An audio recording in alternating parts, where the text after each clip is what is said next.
Yo, what's going on? It's another episode 30. Where we at? 30, we're 31, 32? 32, 34. I don't matter. Yeah, we up here. We up here. I don't care. You see it. Victory You Monday. see it. Hey, Victory Monday. It's Your Victory team did not Monday. win, do not watch this video. If your team did not win, do not say anything about the colors on this screen right now. Yes, sir. I Hey. won. He won. One game was more stressful than the other, but a win's a win. Can I wait before I forget? Just like Cheers. You that? that victory coffee tastes so better, so much good there. It's so good right now. So good. And this victory Pepsi tastes so good, man. Let me tell you something, bro. You know what? It's so funny though. I always see you with a Pepsi. I have yet to grab one. Man, you need to grab one, man. I mean, like, I haven't had a. Have I had a Pepsi in a while? No, I don't think I have had a Pepsi in a while. Man, you need to grab one. Speaking of grabbing, bro, everybody know that I'm an occasional beer sipper. You know, I drink one every now and again. I went to my favorite store where I get my beverages. Mm-hmm. Let me paint the picture. You ever go to a store, you see a product that catches your attention, but you don't buy it because you're not sure about it? So I'm like, all right. Yeah. So that was the Breckenridge Vanilla Porter. Every time I went to World Market, Cost Plus, depending on where you at, it was always there. Every time I went in there, years upon years of going in there, right? So a few months ago, I decided, you know what? Let me try it. They had it in a single. I'm like, all right, this is delicious. I'm like, this is pretty good. I like this. Go back, get a 6-pack of it. Go back a few weeks later, gone. No. They do, like, they still, like, the store does not sell it. And every time I go in there, on a rare chance I do go in there, they always have one bottle. They break, I'm like, y'all had a 6-pack. Why do y'all not have it in the 6? Why y'all breaking this 6-pack down? Why y'all doing this? Like, why y'all doing this? I enjoy this. I enjoy this bread. Did they tell you a reason why they did it? No, I literally, because the woman told me, oh yeah, that beer discontinued, and me being the genius, I called Breckenridge. I emailed them like, did y'all really discontinue this beer? The woman like, oh Lord, no. That's our flagship, but we're not getting rid of that one. Like, wait. Hold on for a second. Wait, pause right there. Did I hear this correctly? You were told by an employee at the store. At the store, that beer was discontinued. Yes. So then you went and emailed the Breckenridge Brew. Is that what it's called? Sir. Breckenridge Brewing Company. You emailed them directly. And asked them, is it true that the vanilla porter was discontinued? And they said emphatically no. Yes, they said that's our flagship. We would never get rid of it. I'm like, it's one of the things, like, when you find something you like, you try to stick with it. Oh, yeah. And this one, like, I like this one. Because, like, some stuff, like, some beers you drink, they say, oh, this is an orange flavor. What'd you say? What'd you say, huh? Ice sauce. No. Sorry. Hey, man, look. I ain't had that one, but I will. When it comes to, like, all this is I will say this. I was into the brewskis for a while, but then I had food poisoning, and that was among the culprits. I said never again. But see, some of the stuff, like the shandies, taste like what it tastes like. It tastes like the Angry Orchard apple cider joints. That's pretty good. Yeah, and like the summer shandy, the beer lemonade joint, that tastes like lemonade in whatever it's supposed to be. And the vanilla porter, it tastes like a vanilla shake. It tastes like vanilla. Like, I told my little sis, like, yo, man, if you throw a scoop of ice cream in that joint, that'd be a different game changer. She's like, yo, that would be crazy. Have you done it? Not yet. I ain't got a 6. I'm not gonna ruin one beer. My mom like, you gonna try it? Like that? I only got one of these. I'm not gonna ruin. You know what you should do? Next time you go to that store, instead of grabbing just one, grab you 2. They don't ever have 2. They always have 1. What are we doing? Why does this always happen with you? This does not happen on the other show. Like, what are you doing? I didn't touch anything. Did you put what button are you pushing? Because that's the second time on this show since last. So it's like, hey, you know what that was about? We're celebrating Victory Monday. Damn it, that's what it is. We're celebrating Victory Monday, and so they only have one. They never have two. Like, man, I was pissed, but like, you need to talk to them. People be like, look, I have. So I'm like, I'm gonna have to do the expensive way and get it DoorDash. I'm gonna have to DoorDash it because I don't know anywhere else to get it, and I'm not gonna go across the town for that. I'm not. Can you email Breckenridge and be like, do you have 6 packs available? And if so, where can I find it? Now they'll tell me where they have them at, but you go to 9 times out of 10 they don't have it. Like the place I go, they say they're supposed to have it, but like, I'm gonna just say F it and just DoorDash. I know some of the local beer stores over here got it, but I'm not like I said, like I'm just saying, screw it. I'm just gonna go that way. But Victory Monday. Let's kick off with Victory Monday. 3:00 game. 4:00. 4:00 on our side. 4:00 on the East Coast. 3:00 in Arizona. So the Dallas Cowboys travel to Philadelphia to take on the Philadelphia Eagles. Cowboys coming off one of the biggest defensive showings against the LA Rams in LA. Let's see. And then you got the Eagles. Hold on, I'm setting it up. I'm gonna let you talk. You got the Eagles coming off like another win. So they were coming off hot. They're what, 8-1, 7-1? Yes, sir. They're now 8-1, but 7-1 at the time versus the Cowboys. This game was a back and forth, a brouhaha. Like this game was just very, very tit for tat. The ending, though, we got to discuss because what was the wild ending? Let's go back to the front real quick. Talk about it. It started off. It was like a little tap back and forth. Who gonna draw blood first? Eagles came in, scored first. Right. Cowboys came back, scored. Okay. Cowboys got the lead towards the end. And that was it. After that, it was all Eagles after that. The Eagles never let the score back up. The Cowboys never got the lead again, which was cool. My issue was the ending. They were pushed all the way back. They was pushed.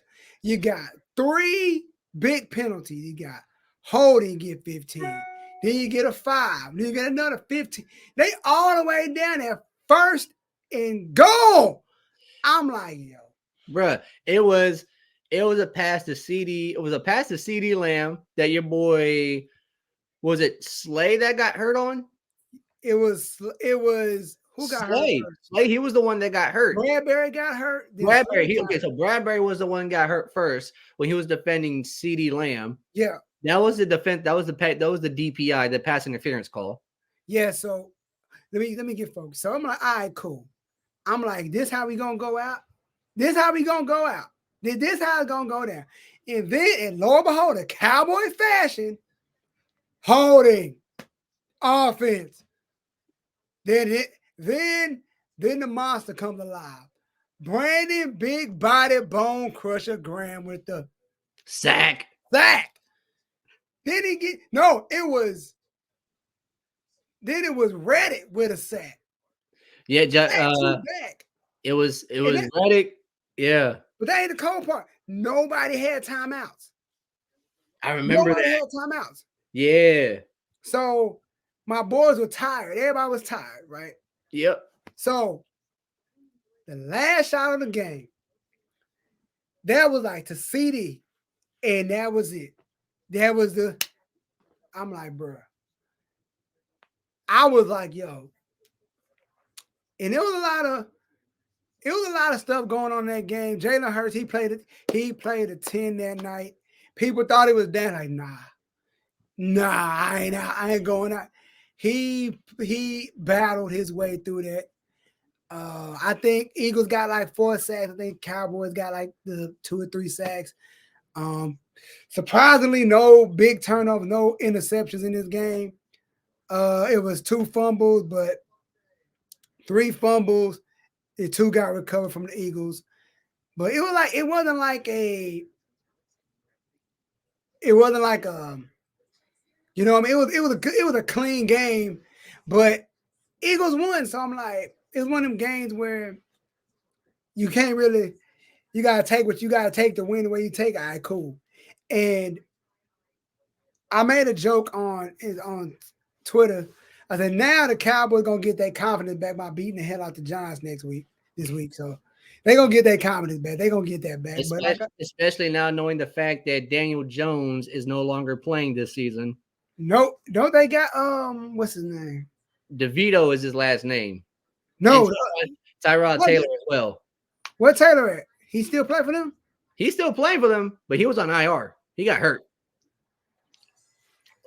But here it goes. Like when you make the Cowboys play, I'll be nice and say Dak, he played a good game. He played a great game. The Cowboys. Dak played a relatively clean game, 29 of 44, 374 yards, and 3 touchdowns, while Jalen Hurts was 17 of 23 for 207 and 2 tutties. But that tub to goddamn Smitty. Oh, can we talk about it?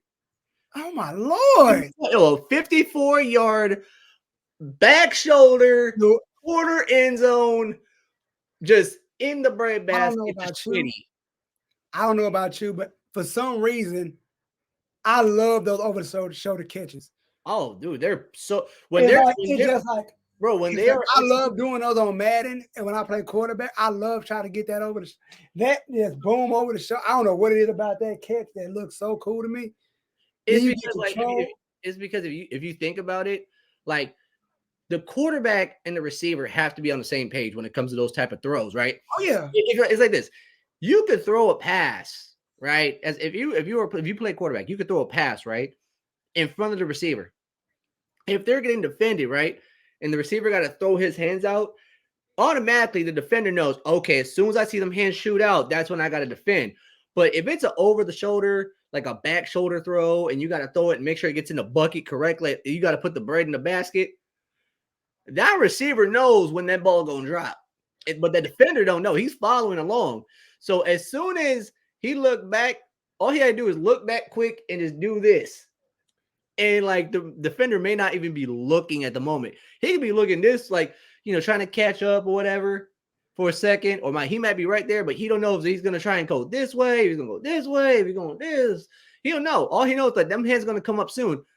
But them receivers, all they gotta do is just like, because you're gonna get if the defender's playing what is it playing? If he's playing man, he's got to pay attention to their hands. Yeah, because you're gonna get a PI either way. Anyway, it's gonna be a PI. If you're playing man, if you're not playing the ball, like, you're gonna get a PI. So like it's like I didn't think it was like that play that catch with Smitty. God is like the same play 2 weeks ago when Jalen threw it to AJ, which he tried to do that again. I was like, Jalen, there's 3 dudes on him. I was like, Jalen tried to. I'm gonna say this about Jalen.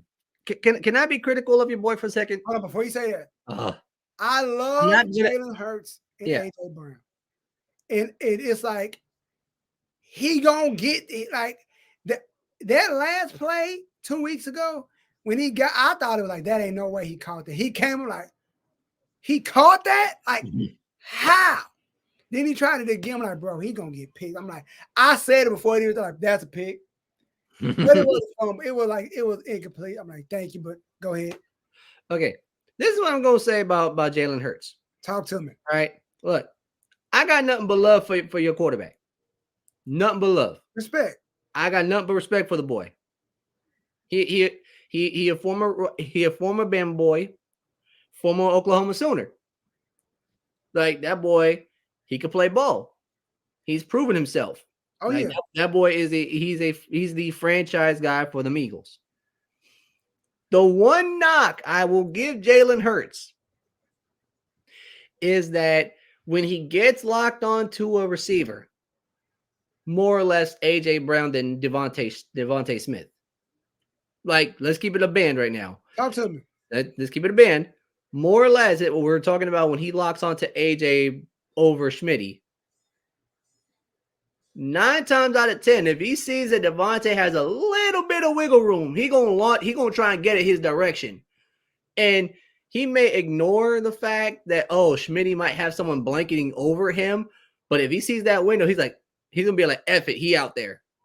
And I feel like, and this I could be wrong. I may be wrong. Okay.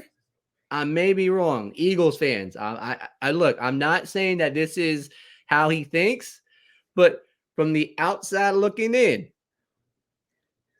when he locks on to Schmitty, when he locks on to AJ Brown, 9 times out of 10, it looked like he's trying to force the ball that direction. I can see that because I look at it this way. Before he got AJ even more so now that Goddard's not going to be playing.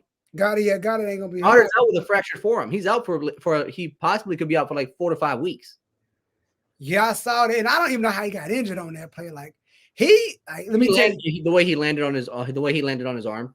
And he got it what we needed. But I put it like this: I feel like once he lock on to AJ, then he feeds them. He try to get everybody involved. But we do. I'm not gonna lie. Like that's one thing I like about Jalen Hurts. Is that one thing I like about Joe Burrow? They will distribute the ball. They will notice if the defense is trying to take away one person. They're gonna get the ball and they're gonna throw it around. They're gonna distribute it to other players just to free up that one person. That way, you're not locking down that their primary target consistently. But my thing is when AJ Brown is on the field and you see him get that little window of separation, he could have a defender shadowing up top, ready to crash down and join the party. He could be double teamed. But if there is some sort of window, Hurts is going to try and get it to him. But look at this. And I can say I don't like that he tried to throw the ball into 3 to 5. I don't like that. I don't like that, but he got lucky with that throw. I'm going to say it right now. That throw in the triple coverage, got lucky that was only incomplete. Yeah, and it could have been a PI too. So I guess he but it fell incomplete. Yep. And I feel like overall, I feel like AJ Brown is over 1,000 yards now. He got that. And I'm like this. I'm still shocked at the fact that he hit over 1,000 yards in just 9-10 games. Look, AJ Brown is just that's 2 jerseys I gotta get. I gotta get that. AJ Brown, Jalen Hurts.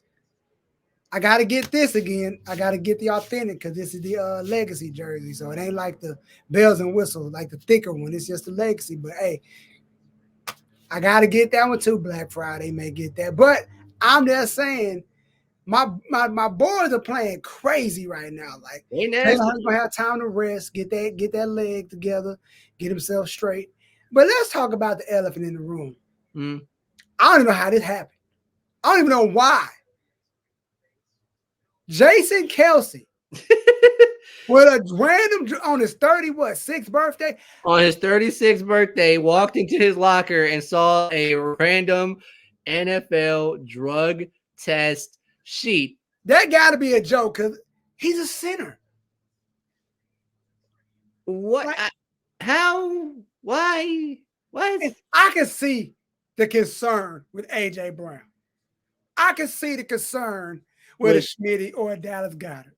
Or Jalen Hurts. Jalen Hurts, a Swift, a Kenny G, which that dive in the end zone was hilarious. I think Kenny G, I heard y'all boys talking about me. Watch me do my goddamn thing. And I'm like, why out of all people, Jason, what you doing? But speaking of random drug tests, though, can we talk about our mans, bro? Can we talk about our godson, bro? Can we talk about our future? I'ma say they gonna be dancing in the AFC Championship soon. H-Time, stay down. You feel me? Boy, look. I'm saying this. Hold on. After this whole Michigan thing blows over, we figure out what's going on with them, and the truth comes out. I owe this man an apology because a lot of Buckeyes say, yo, if that's true, CJ Stroud is a dog, because this guy is balling in the NFL. So, and I see my man Dog and I seen him ball out in the Rose Bowl. I seen him ball out in to get to the national championship, but we got, the whole situation happened. But I'm like, yo, bro, this man is breaking rookie records. This man is like, and he led it after Baker scored that touchdown. I said, this game is over. Bruh. There's no way he get down that field. Let me set this up. Set me up, baby. Let me set you up, because you already know I'm rooting for Baker. He roots for him. I root for the boy because first and foremost, it's Boomer Sooner, horns down all day, every day till I go to the grave. But go ahead. But Baker, I've been following the dude since he came out of college, since he was a Brown, the whole fiasco. And I said, I wanted to see this dude thrive. I wanted to see him, make his name, at least clear everything up. That what happened last year was a fluke. And he's been doing that thus far. 1,865 yards passing, 12 touchdowns, the 4 interceptions. And he has I believe he has like a 54.9 or 55.6 QBR, which is like top 15 in the league right now. So he's having himself a really good, smooth year right now. But let me set the picture up. Houston goes up 33-30. Mind you, their kicker, Kiami Fairbairn, is out with a quad injury. Dog, look here. I didn't even understand. Like, who's 33? Like, that's their backup running back. And I was like, no, I was confused. Like, what's going on? And here's the thing. I'm following along, and like they're going for 2 every single time. And I'm like, why are they going for 2? They're not down that bad. And then I find out their kicker got hurt with a quad injury. So he's not playing. He's out. And I'm like, so what are they doing as a kicker? And then you got the running back. You got their running back, Dare Ogunbowale. Their running back hits a 29-yard field goal to take the lead. It is now 33-30 Houston. Baker and company have to drive down the field and score a touchdown to take the lead, which he does. He drives down the field and throws a 14-yard touchdown pass to his tight end, Cade Otton, to take the lead. Houston had 46 seconds left on. They had like 50 seconds left on the clock. 46 once they had the ball in their hands. They had to go 70 yards down the field to get that touchdown. CJ Stroud, in the matter of 40 seconds, in just 4 plays, drives all the way down and hits Tank Dell for a 15-yard touchdown pass to win 39-37. And if you think that touchdown drive, that game-winning touchdown drive, is impressive as impressive as it is, if you think that's all he did, let me just give you the stats on CJ Stroud. I'm gonna ask you another question before you do that. Can I ask you a question? Talk to me. Ask me if I thought they could get down that field, bro. Did you think they could score? I cut the game off. I said it's over. There's no way CJ gets that. There's absolutely no way. It's over. My dad told me the same thing too. He was like, once Baker scored that touchdown, he was like, "Yep, there's no way he's gonna get that tutty." Right. Then I come back. I get on Facebook. A girl I follow who's she does sports. She like, CJ Stroud is a grown man. Like, what are you talking about? Like, of course he's a grown man. He's in. I'm like, yeah, he a beast. Yeah. Then I'm like, wait. You only say that if something big just happened. I looked at the score like, whoa. I'm like, hold up. Did he hit the Jalen Hurts pose? I'm like, when I saw that, well, Houston, Houston is going to, I don't know. Let me tell you something. I don't know what Houston needs. I don't know if they're going to get in the draft or who they're going to get via trade or free agency. But if they get that one piece to change the trajectory of Houston, they're going to be I promise you, they already got Dalton Schultz from the Cowboys, which is a dog. And they got, who else they got, man? Tank Dell, Nico Collins. They got Noah Smith. That's right. A former Buckeye. And he was a Cowboy. Imagine if, now, before I add my piece, CJ Stroud would end up finishing the day with a 77.2 QBR. And it's Noah Brown. I'm sorry, I said Noah Smith, Noah Brown. Okay, hold on. Listen to this. Right, ready? He finishes with a 77.2 QBR, 71.4 completion percentage, 5 touchdowns, and a single game season record for a rookie, 470 yards passing. Look, this man was playing like the way he was playing was like he was back in Columbus. He was playing back at Ohio State. As of right now, where it stands, CJ Stroud in his first year in the NFL, 2,270 yards passing, 14 touchdowns to 1, count them, look here, 1 interception, and a 62.3 QBR. You said that Houston is going to be a problem. Yep. I will happily agree to that. And I will say this.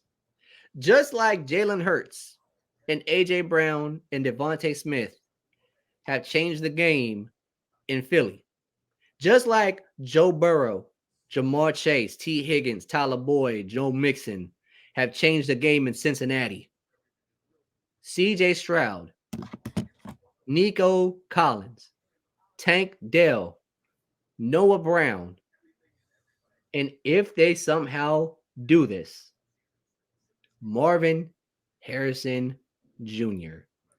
Let me talk to you. Now look, there's 2 teams I want Marvin Harrison Jr. to go to. I want him to go to either Chicago because Justin Fields, but that's if they keep Justin Fields. That's if they keep Justin Fields. So Justin Fields, if he stays in Chicago, I want to see him go there. 2, Houston. If Houston, by some means, either picks him up or, let's say, free agency comes around, there's going to be a couple of names that they're going to float around. What if a Houston native currently playing in Tampa has 9 straight seasons of 1,000 yards complete, 9,000 yards receiving, halfway to 10 seasons. You're not saying what I think you're saying. There's talks. People speculated. But what if, let's say, Tampa Bay cannot find a way to keep Mike Evans on their roster, and he somehow happens to sign with Houston? Do you not see how much of a problem Houston will be? Time out. Well, okay. What are you willing to give up for Mike Evans? Oh, no. I'm not. No. I'm not saying. See, here's the thing. Tampa Bay. Here's the situation with Tampa Bay. Are they going to let him walk? The situation right now is that they couldn't come to an agreement on an extension before the season started. He's in the last year of his deal right now. I mean, so if he walks as a free agent and Tampa cannot seem to find a way to re-sign him, Houston could make a homecoming happen. And what would happen if CJ Stroud, Tank Dell, Nico Collins, Noah Brown, and Dalton Schultz team up in Houston? That would be crazy. That would be dope. That would be insane right there. I'm willing. I would love to see that. That would be. I'm going to say this right now. As of right now, as it stands, the Jacksonville Jaguars run the AFC South right now. Like, there's no question. It is their division as of right now, this season. But let's just say Houston adds a few more pieces to the puzzle. 1 or 2 more pieces to get them over that hump. We could see a dogfight. We could see a real rivalry between Houston and Jacksonville for that crown.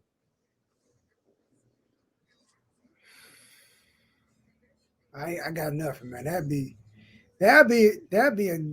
would be one of them things. Like, I feel like when what's his name, Deshaun Watson was driving a car in Houston, well, nobody really.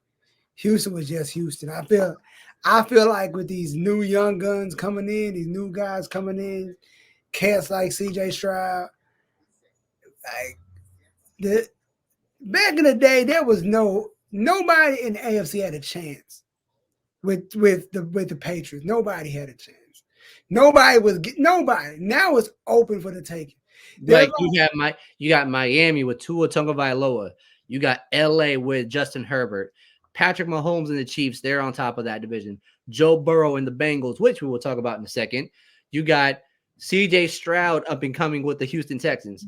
You got Jacksonville with Trevor Lawrence. You look at those teams you just said. Jacksonville, the Dolphins, the Chargers. No, hold on, wait, not even the Ravens. I forgot what the Ravens were bought with Lamar Jackson. In the Kansas City, in the Bengals. Dude, some of the teams you named were the laughing stock of the NFL. The Dolphins, the Jaguars, the Bengals, the Texans. And now all of a sudden, those 4 teams specifically, you look at the trajectory that they're on right now. It's like the Chiefs as well. Remember the Chiefs in the AFC West, they weren't that great. Remember, it was the Raiders, it was the Broncos, it was the Chargers, and then it was the Chiefs. But now it's the Chiefs that run that AFC West. And it's like now, it's like, damn, like you really looking at it like, yo, these teams ain't no laughing stock no more. Like, you just not gonna go in there and drop $1 million on these hips.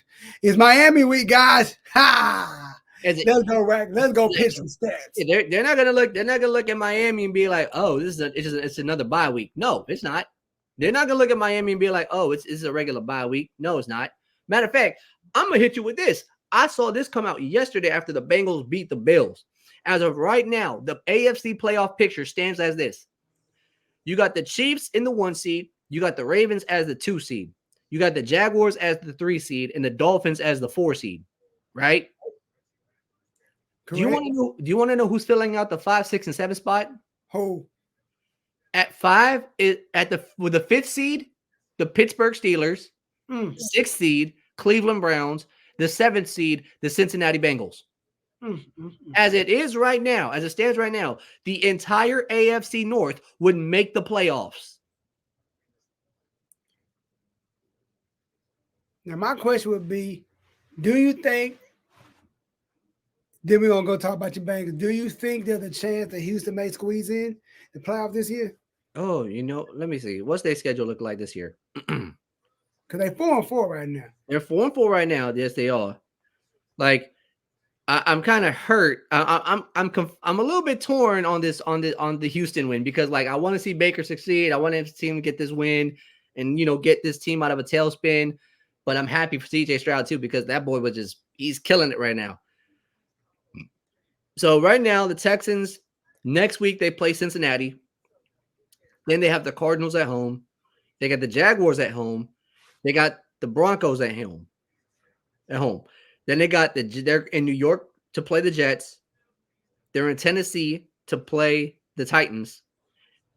They have Cleveland coming into their house.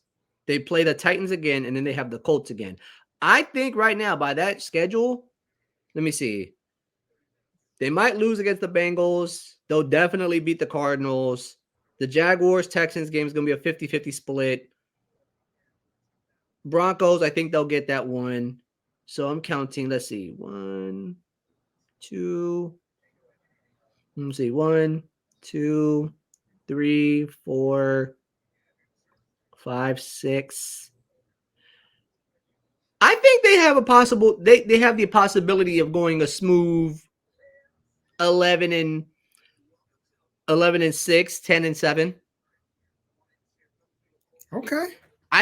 Now, will that be enough to squeak into the playoffs? I don't know, but as of right now, they have a smooth chance. They have a real good chance to get like a double-digit win record. Right. And this is the first year that CJ Stroud has played, and this is the first year of DeMeco Ryans' 6-year deal as a head coach of the Houston Texans. What happened to the old coach? He retired. He got canned. Oh, Lovey got canned. Mm-hmm. I wonder what happened to him. Like, what happened to him? Like, where? He got let go. After 1 year, he got let go. Okay.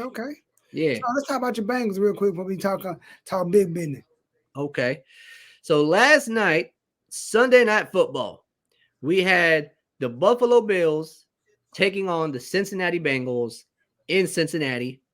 This was a year removed from the infamous Monday night game where Damar Hamlin had his cardiac arrest episode on the field.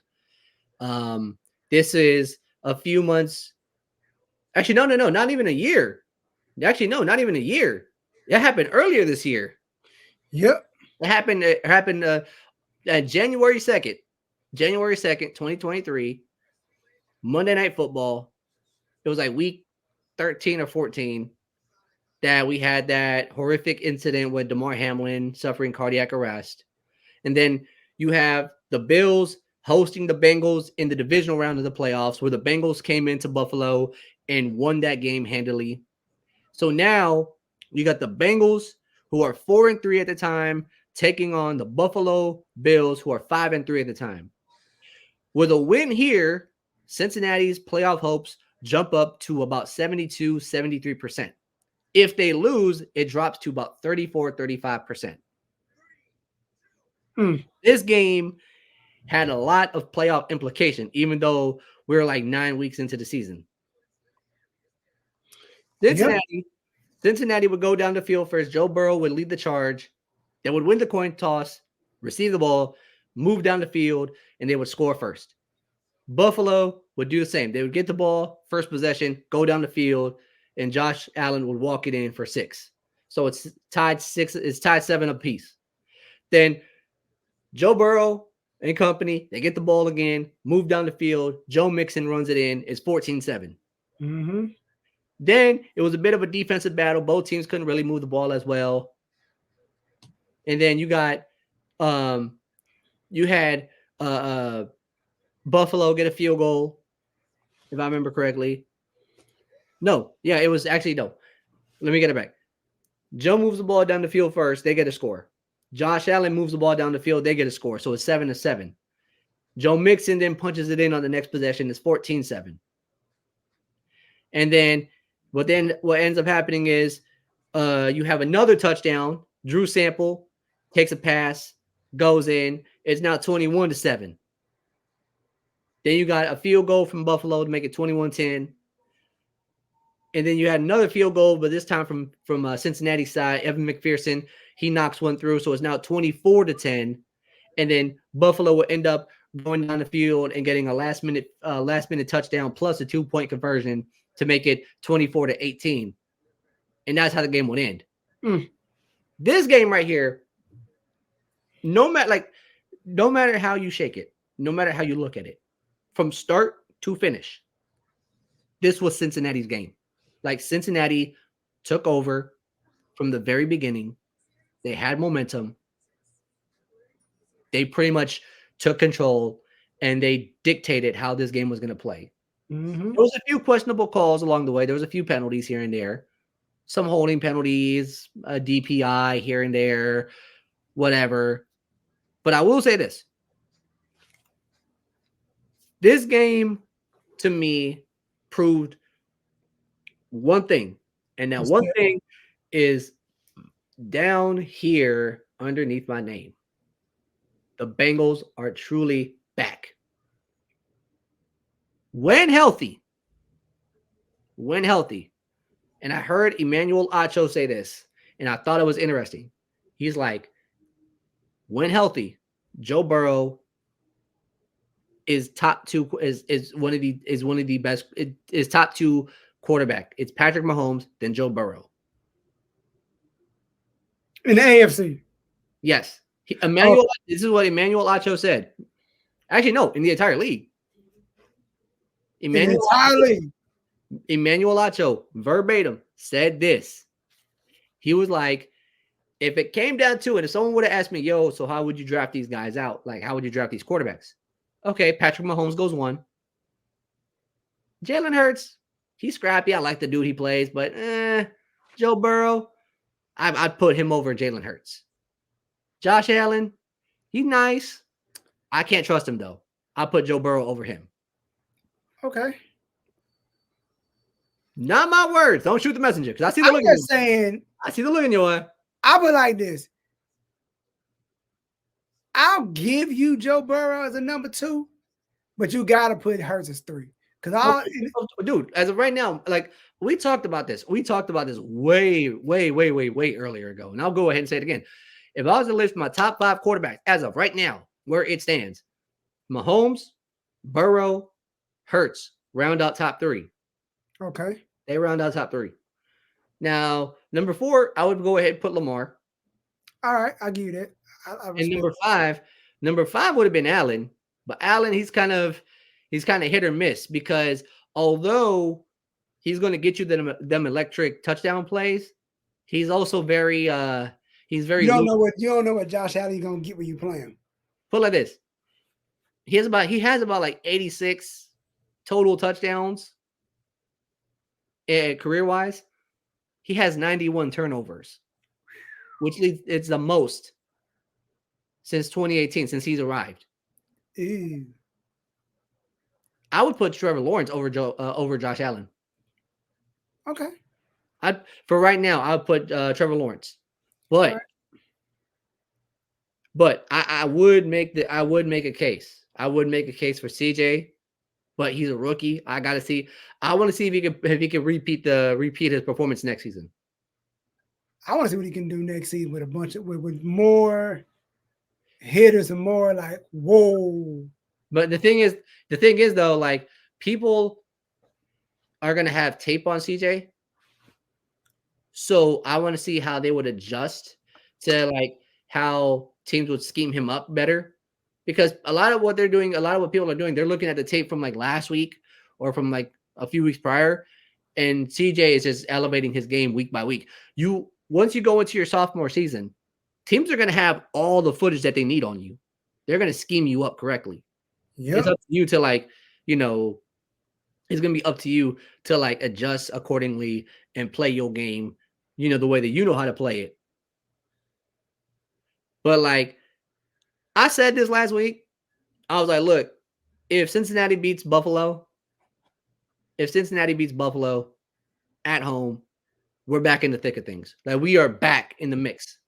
And we are back in the mix. Like I just read to you the AFC playoff standings as of right now. The entire AFC North is in the playoffs tree right now. Yep. And before we switch gears, because we got to talk about another elephant in the room. I'm looking at it. I'm looking at my schedule. And my Eagles got a tough schedule. We got, I don't know what team's showing up that day. I don't know what Patrick Mahomes showing up.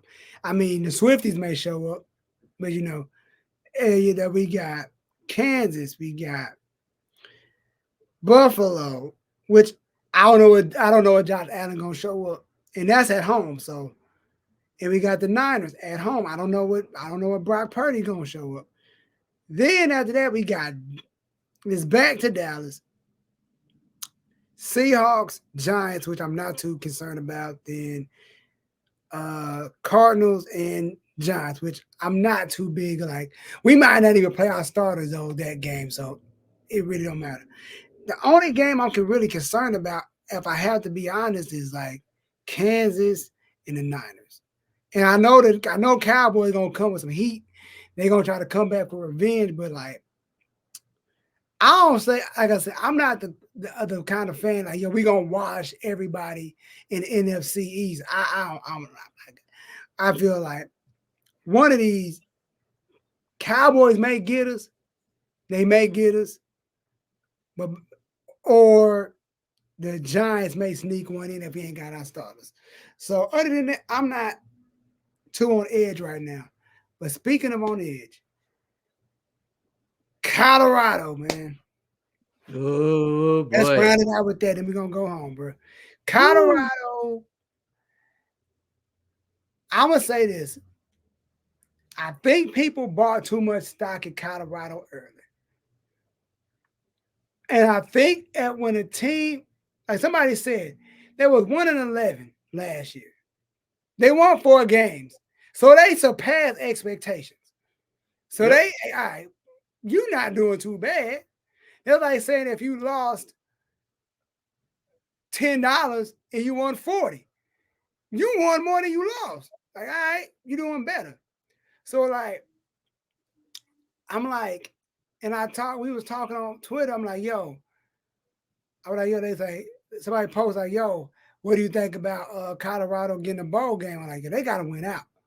And I asked you said the same thing. I'm like, then they lost. I had a feeling they're gonna lose to Oregon. I'm like, I think you're done now. I think your season is over. Like I feel like you have to win every other game. You have to win all those games to even get a bowl game. So it's like, I think Colorado, they rolling it too hot. And it's like, there's no hate. It's like, I didn't look at people like, why is every time something goes on with Colorado, it's this was going on, that was going on. Like, I just hold every team, I hold every team to the same standard. If you, from a Ohio State to a Texas to a Bama to a Georgia, all the big schools that when they lose, people looking at them like, look at you, you're not. I'm like, why we ain't doing that with Colorado? I mean, like, what they are 4-4 or something? What's their record again? 4-5. 4-5. So it's like I don't think they're gonna make a bowl game this year. I don't think so either. I really don't think they'll make a bowl game either. But I'm not gonna call this first season a total loss. Like you said, like they only won 1 game last season. They won 4 this year. So that's an improvement. Yeah. But we already knew that Colorado was going to be facing some uphill battles because, if you looked at certain games on their schedule that they played already, whether it was the game versus TCU, the Colorado State rivalry game, the game against Oregon, like if you looked at some of the games they played, one of the glaring weaknesses, one of the glaring holes that they had was their offensive line. Mm-hmm. They could not protect. They could not really get the run game going, and also their defensive line. They couldn't stop the run. They couldn't get to the pat. They couldn't get to the quarterback in time. They really couldn't get that pressure. And even Coach Prime Deion Sanders, he acknowledges that. He acknowledged that they needed to get more dogs on the line. That's what he said. So we know that this was a issue. We knew that this was a thing for Colorado. We knew that this was going to be a glaring hole on this team. And it has shown to be a glaring hole on this team. But is this an area of concern? Do we look at Colorado and say that this season was a failed season? No. This was not a failed season.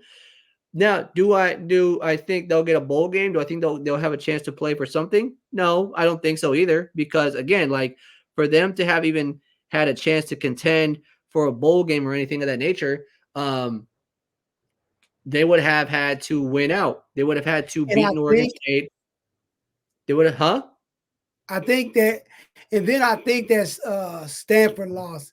God would be really like, yo, we can't get you into a bowl game after that. That Stanford loss, yeah. Once the loss versus Stanford, once they blew that lead to Stanford, and they lost, like I think that's what kind of like set the tone for like, okay, they're moving in the right direction, but they're not ready yet. Right.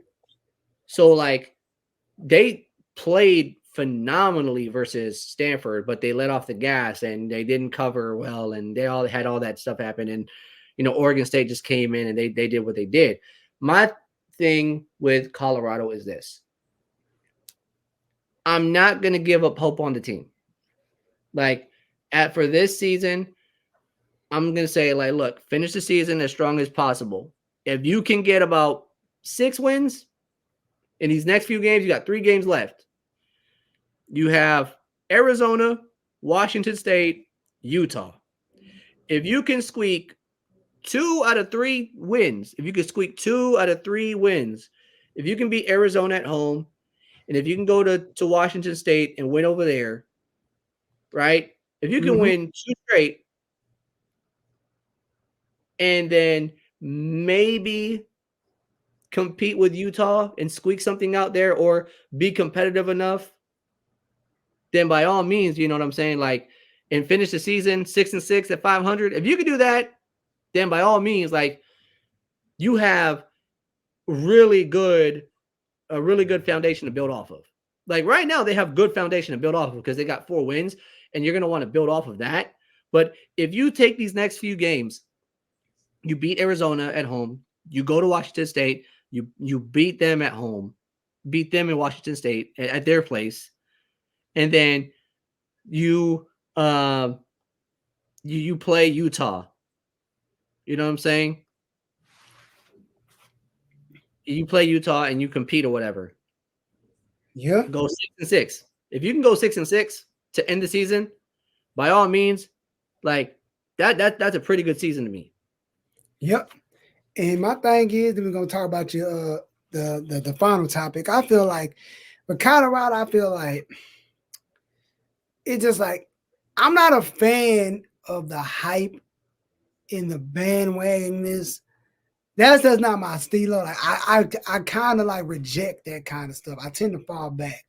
I'm like knee deep in Buckeye Nation. I'm like to the kneecap into Buckeye-ness.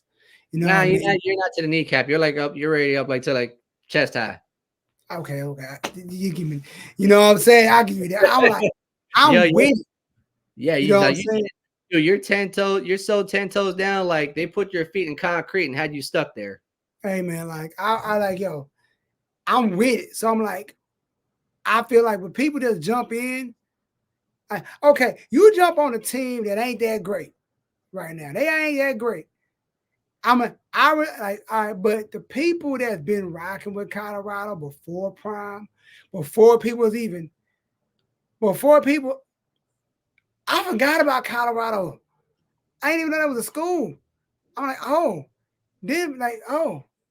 they do exist. Okay. I don't nobody, they don't show their games on TV. You don't see no because before then there was like no reason to. Like you knew that they were gonna like I mean, it was 1-11. Like, but look at this. Look at the spring training. Look at the spring game that Colorado had from last year, attendance wise, in attendance this year. You see the difference. Yeah, like what Coach Prime brought to the table for Colorado, what he was able to bring to the table. They had 3 big noon games. Dude, that's impressive. 3 big noon games out in Colorado. Now, I'm not saying that. I'm just saying, like, I'm like the people that have been like fans of a team when it's like saying, who's a trash team like in the NFL right now? It's like a trash team. Okay. Now I'm gonna see what they do. I'm gonna see how they round their season out. It's like the Lions. The Lions have been the laughing stock of the NFC since I was in elementary school. The Browns too. The Browns, like I'm keeping NFC because I didn't watch the Browns, but I know that nobody was a Lions fan when I was growing up. I ain't never seen nobody in the Barry Sand. I ain't never seen nobody in the Megatron jersey. I've never seen nobody ride for the Lions. But I mean, there was a few occasions where like you would have someone rocking a Matt Stafford jersey or a Megatron or whatever, but it was because like one, that was the only player they knew, or two, for like Matt Stafford case, he went to Georgia. He was a Bulldog. So people that were Bulldog fans, they rep their boy. And so I'm like this.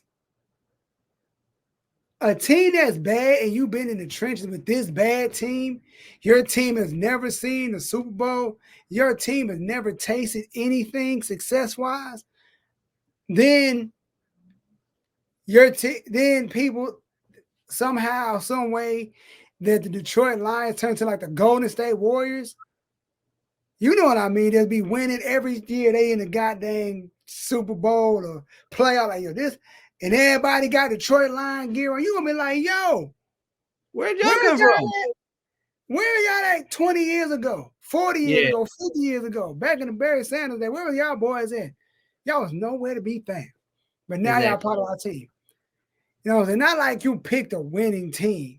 You know what I'm saying? You came with a team with some prestige.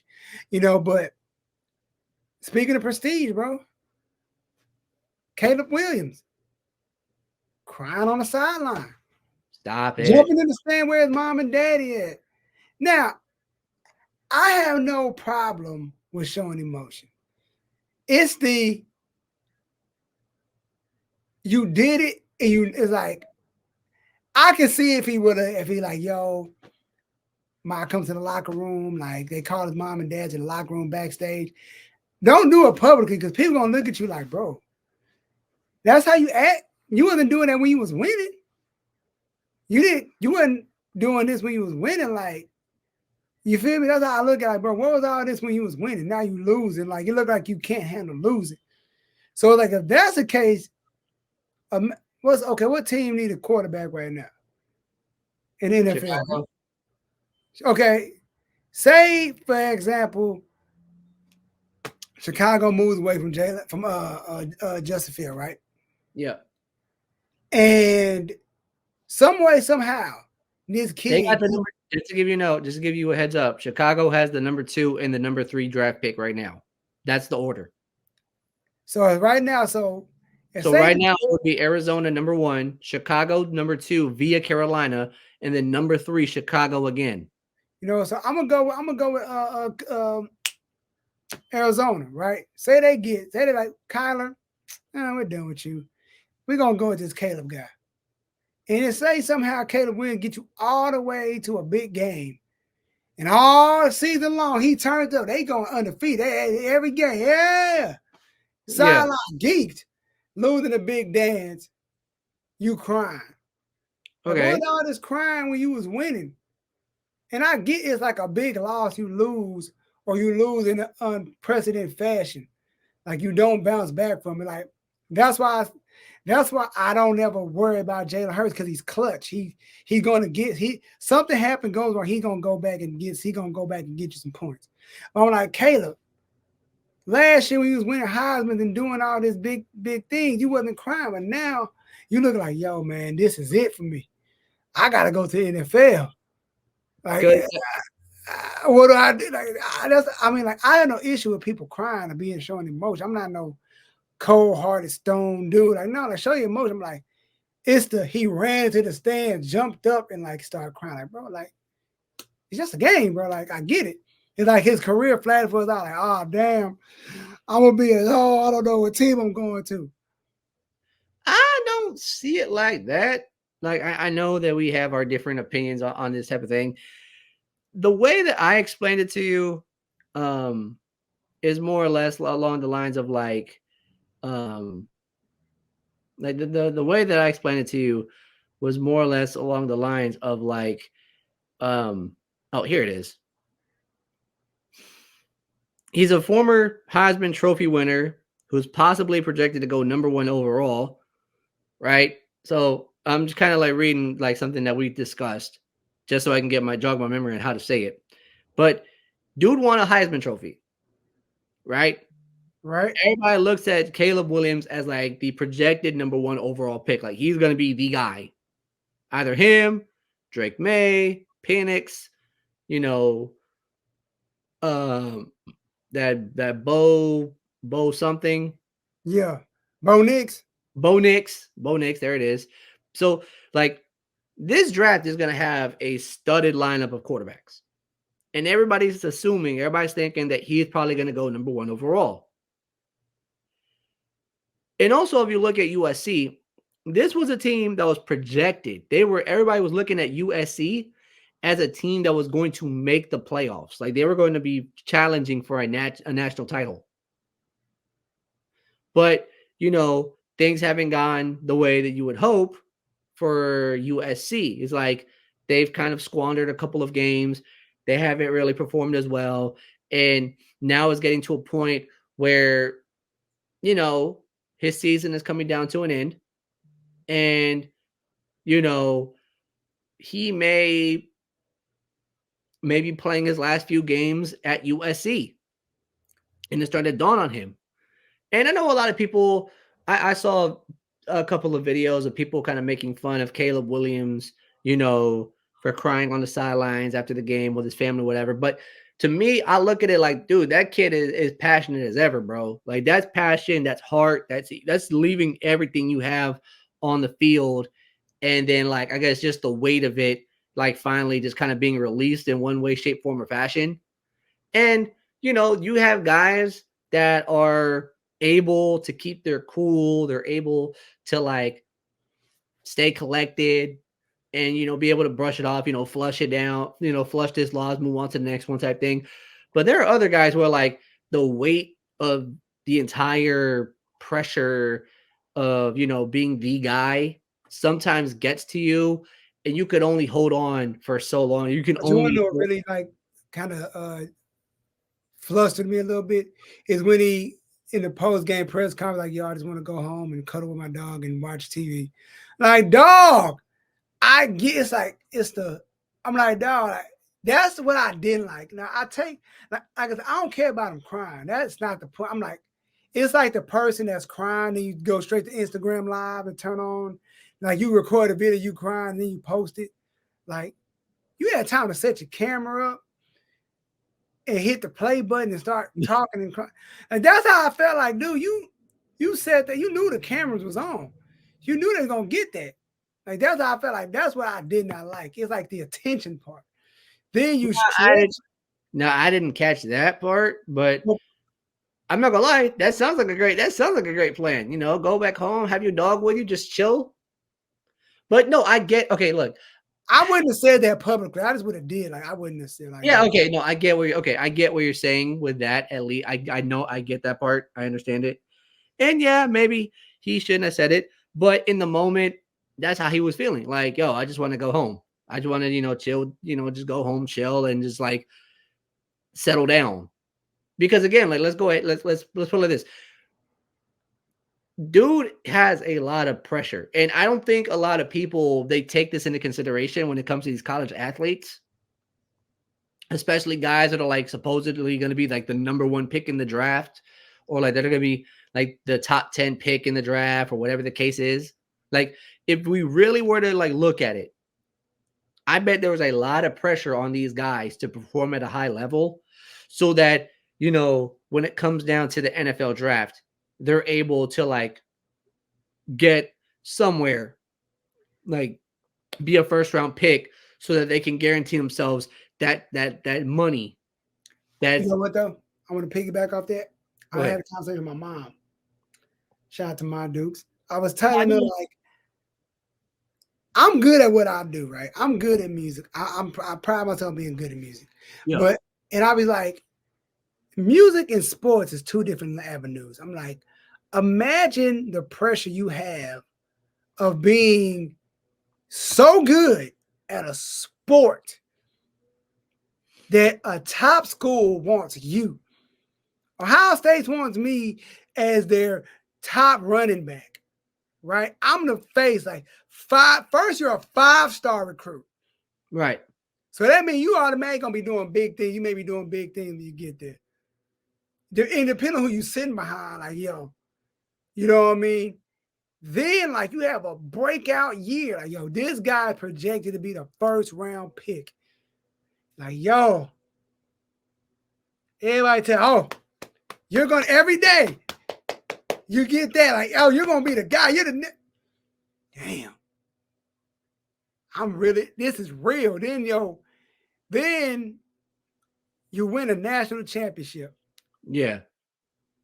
Then it's like, yo, this is real now. Confetti falling. Like, yo, I'm about to go to the NFL. then you get like you're so good at a like, and it's like when you lose, people hate you because you see it in these group pages. People talk bad about you. I've seen people talk bad about Kyle McCord. I have no real issue. I just I wish he played with a little more confidence. That's all. That's what I've always been saying. We discussed this. We talked about this after the Rutgers game. And so I'm looking at like when you're so good at a sport, I get the pressure. I understand. Like, damn, you're that good. Like the pressure. Like you wake up every day, people like DMing you saying you freaking suck. Like I lost money because of you. That ain't my fault. You bet 30,000 on me. You bet your whole life saving in your house and you live on this game. I didn't tell you to do that. It's like thanks. It's like it sucks, and I get that part, that the pressure and the way the world. But like, I've never been a woe is me type of person. I'm not gonna go rush to Facebook or Twitter or Instagram and make a whole long story and go live and just spill my guts. I'll pray about it and talk to my boys and my people about it. I'm like, I just probably would have kept that one to myself. I probably would just cried in my locker, let that out. Like, yo, man, that's just me. I ain't trying to be mean. I'm just saying, like, yo, it's like, yo, I don't know, man. Send a song. Oh man, I mean, shouts out Caleb Williams. You're gonna be a stud in the NFL, bro. You're just gonna be all right. Take time with your puppies. Enjoy your Netflix. Drink some hot cocoa and relax.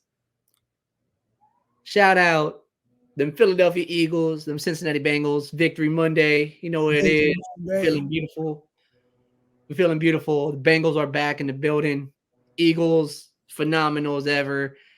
Who knows? Maybe one day you see the lineup, you see the duo matchup. You might be seeing this. And I mean, hey, I would love to see that. Like, who knows? Who knows? Who knows? We got close last year, so hey, who knows? It's close. But maybe predicting stuff again, so who knows? Oh, who knows? But anyway, though, it's your boy Westside. Izzyphatasmo, and your boy June88, aka Dr. Ski Mask it up in the building. Mister, I'm gonna scrap you down and I'm gonna take your lunch money. Like always, comment, like, subscribe, and we will see y'all boys next week. Peace.